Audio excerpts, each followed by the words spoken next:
दोस्तों, आज मैं एक ऐसा माता वैष्णो देवी के दर्शन तक का जाने के लिए दिल्ली से लेकर के कटरा तक का जो यात्रा होता है ट्रेन के द्वारा, वो मैं दिखाने जा रहा हूँ।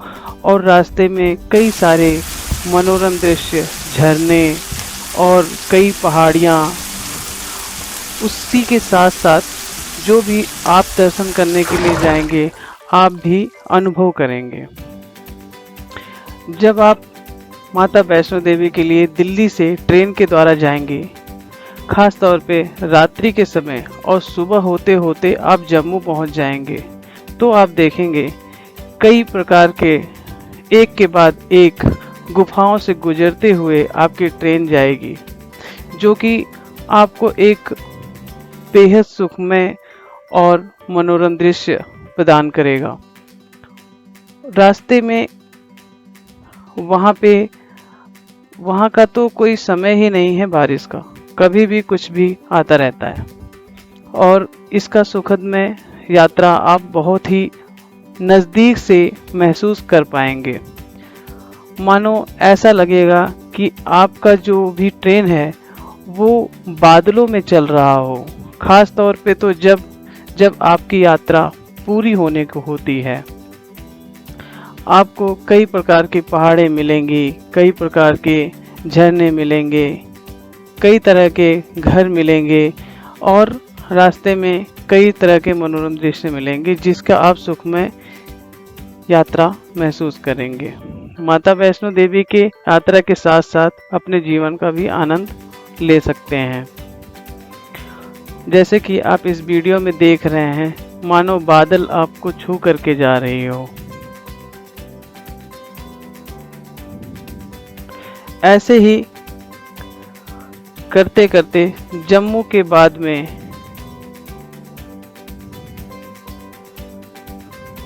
एक स्टेशन आएगा, जिसके बाद आपकी यात्रा काफ़ी नज़दीक हो चुकी होगी। उसी के साथ साथ कई तरह के गुफाओं से गुजरते हुए आप निकलेंगे भी। और दोस्तों, मेरा अगर आप माने तो आप एसी ट्रेन के बजाय नॉन एसी ट्रेन से जाएंगे और फ्लाइट के बजाय ट्रेन की यात्रा करेंगे तो ज़्यादा ही सुखदमय यात्रा और ज़्यादा ही वहाँ की प्रकृति का आनंद ले पाएंगे। जैसे कि आने वाले समय में नवरात्रि आने वाला है, तो वहाँ पे इसका नज़ारा कुछ और ही देखने के लायक होता है। हालांकि ये वीडियो मेरा अगस्त मंथ का बनाया हुआ है, इस वजह से बारिश का भी मौसम है, जो कि इस यात्रा को और ही अच्छा बना देता है, और ही सुखमय बना देता है, और ही मनोरम बना देता है। यात्रा करते समय यात्रियों का जो निगाहें टिकी होती है अपने माता वैष्णो देवी के दर्शन के लिए, वो अब कुछ ही नज़दीक में आने वाला होता है। साथ ही साथ प्रकृति के नज़ारे ऐसे चलते हैं मानो आपको छू करके निकल रहे हों। तो इस वक्त को गंवाएं नहीं और साथ ही साथ आनंद लेते रहें अपनी यात्रा का। भारतीय रेल ने ये बहुत ही बड़ा प्रोजेक्ट करके हमारे माता वैष्णो देवी के यात्रा तक का ट्रेन चला करके कटरा तक का हमें बहुत ही आरामदायक बना दिया है। हालांकि पहले हमारी ट्रेन जम्मू तक ही जाती थी, पर अब ये कटरा तक हम सफ़र पूरा कर सकते हैं ट्रेन से। उसके बाद में तो पैदल का ही रास्ता होता है।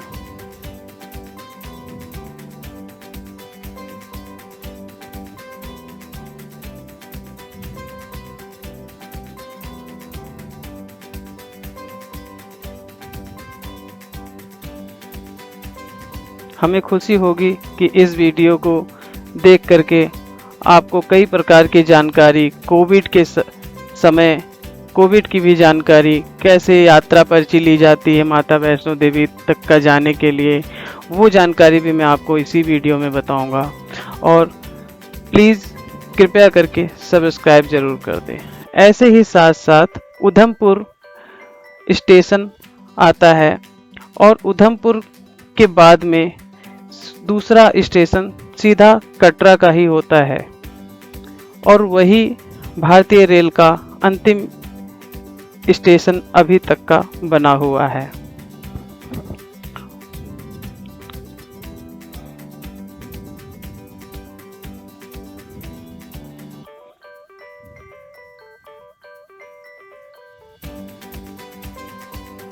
और उसके बाद में अब वो भी लम्हे हमारा अब दूर नहीं जब माता वैष्णो देवी कटरा का बोर्ड स्टेशन के प्लेटफॉर्म पे लगा हुआ हमें मिलता है और साथ ही साथ श्रद्धालु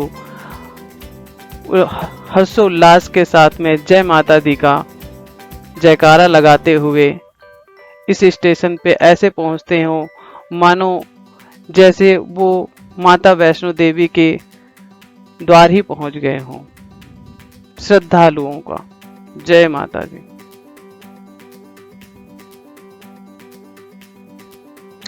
फिर इस स्टेशन पे उतरते ही कोविड के समय की वजह से लाइन में खड़ा होना पड़ेगा थोड़ा देर के लिए।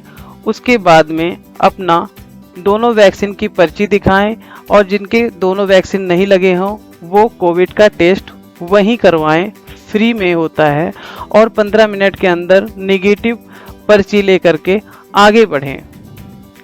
और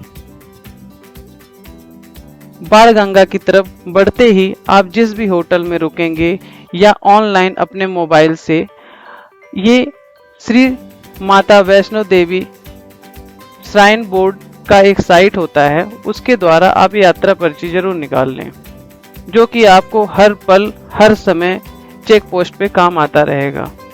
सुरक्षा की नज़र रखते हुए ये पर्ची बनाया गया है कि कौन से श्रद्धालु यहाँ पहुँच रहे हैं उनके नॉलेज में हो, वहाँ की सिक्योरिटी के नज़र में हो।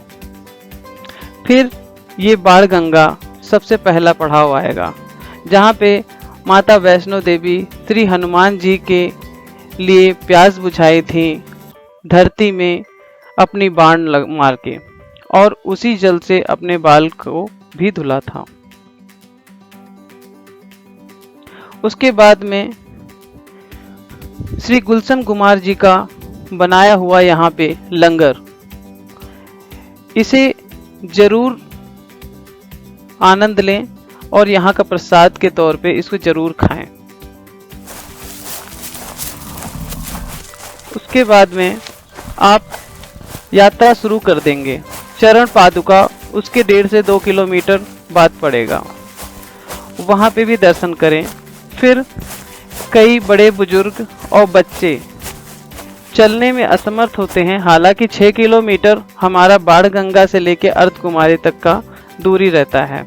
उसके बाद में 6 किलोमीटर ही माता वैष्णो देवी का गुफा रह जाता है। उसके बाद में वहां से 2 से 2.5 किलोमीटर भैरव बाबा का मंदिर रह जाता है। ये जो बोर्ड आपको दिख रहा है यहाँ से 2 रास्ता कटते हैं। ये जो रास्ता आपको दिख रहा है ये माता वैष्णो देवी तक का डायरेक्ट जाने का रास्ता है और दूसरा यहीं से रास्ता दाहिने हाथ की तरफ में कटता है जो कि अर्धकुमारी की तरफ में जाता है। दोस्तों मैं आपको सजेस्ट यही करूँगा कि अर्धकुमारी की तरफ से जाएं और वहाँ से पर्ची आप ले लें अर्धकुमारी के दर्शन का। अर्धकुमारी के दर्शन आप तुरंत नहीं कर पाएंगे, पर्ची आपके पास में होगा तभी कर पाएंगे और वो पर्ची का नंबर लगभग दूसरे दिन में आता है। इसीलिए मैं कह रहा हूँ जाते समय आप पर्ची ले लें और वहां से जब दर्शन करके आएंगे वापस तो अर्धकुमारी का दर्शन करते हुए जाएं। रास्ते में कई प्रकार के आपको खाने का व्यवस्था भी मिलेगा, पीने का व्यवस्था भी मिलेगा जो कि बहुत ही कम दामों में होता है, जैसे कि आपको ये बोर्ड में दिखा हुआ था। फिर अंतोगत्वा आप पहुंच जाएंगे माता वैष्णो देवी के गुफा के पास। फिर आप लॉकर में अपने सामान रखें और माता वैष्णो देवी के तरफ गुफा में दर्शन के लिए घुस जाएं और कतार में खड़े रहें। अपने दर्शन का, अपने नंबर का इंतजार करें और उससे पहले वहाँ पे स्नान है घर है, जो कि आप वहाँ पे नहाना न भूलें।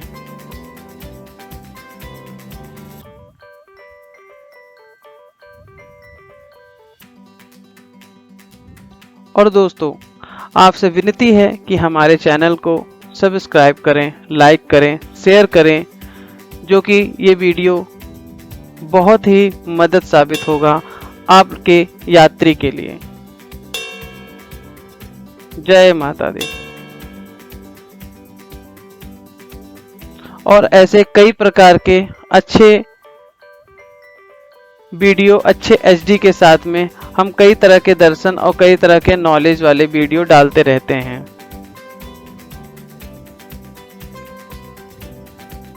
और बेल आइकन बटन जरूर दबा दें, जिससे कि हमारे आने वाले वीडियो के नोटिफिकेशन आप तक पहुंच जाए।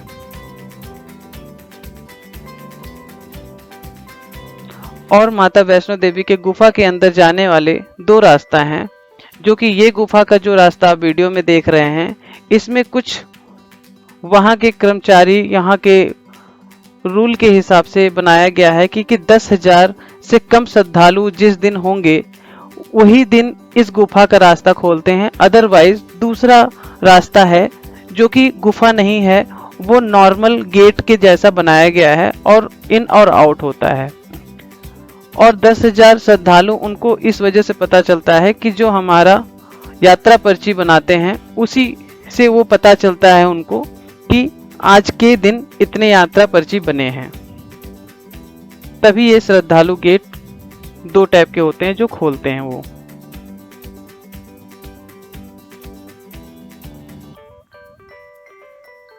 शायद ज्यादा रश ना हो जाए, इस वजह से गुफा नहीं खोलते, इसीलिए लिमिट बना रखे हो कि 10,000 से कम यात्री होंगे, श्रद्धालु होंगे, तभी इस गुफा का रास्ता खोलेंगे। और अंततः आप माता के चरण त्रिकुटा माता के यहाँ, त्रिकुटा माता के माता वैष्णो देवी के गुफा में पहुंच जाते हैं और माता जी का दर्शन करके अपने मनोकामना मांगे और माता वैष्णो देवी आप सभी के मनोकामना पूरी करें। जय माता दी।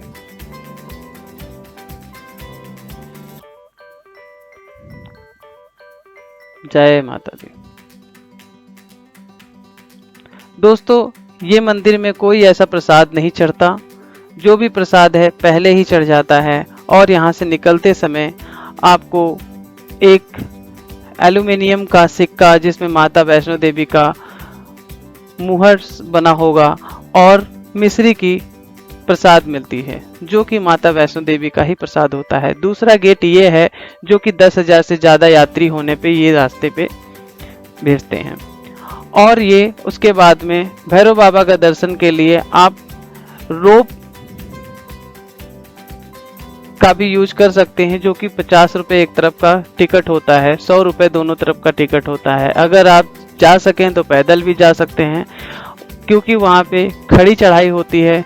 तो ये सुविधा सिर्फ भैरव बाबा के दर्शन तक के लिए ही दी गई है।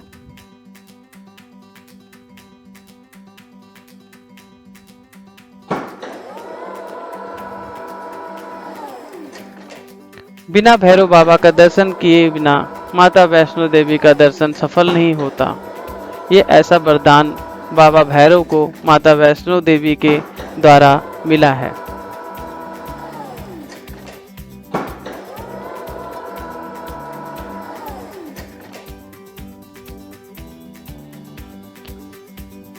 माता का दर्शन करने के बाद में बाबा भैरव के दर्शन करने के लिए प्रसाद आप वहीं पे लें, और भैरव बाबा का दर्शन करने के बाद में वहाँ अपने परिवार के साथ फोटो खिंचाएं। बहुत सारे ऐसे नज़ारे होते हैं। पहाड़ियों के बीच में माता वैष्णो देवी का मंदिर बना हुआ है, ये यहाँ से भी आप दे सकते हैं। जय माता दी। और यहीं से मैं आपको दिखाता हूँ हेलीपैड जो बना हुआ है, जो बाणगंगा से चल करके और यहाँ तक के लिए आता है। हेलीपैड का भी सुविधा माता वैष्णो देवी के दर्शन के लिए बनाया गया है, जो पैदल चलने में असमर्थ हैं वो इनका उपयोग ले सकते हैं।